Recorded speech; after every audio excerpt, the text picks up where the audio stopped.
கடல்ல மிதக்கிற கப்பலை பார்த்துருப்பீங்க, ரோட்ல மிதக்கிறீங்களா? இதோ வருது பாருங்க நண்பர்களே.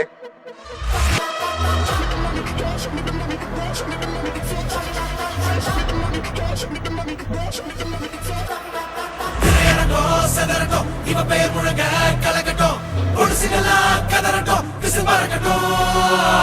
நரகத்துக்கே தெரியட்டும், அந்த எவனுக்குமே புரியட்டும், உலகத்துக்கே கேட்கட்டும், செவி கிழியட்டும்.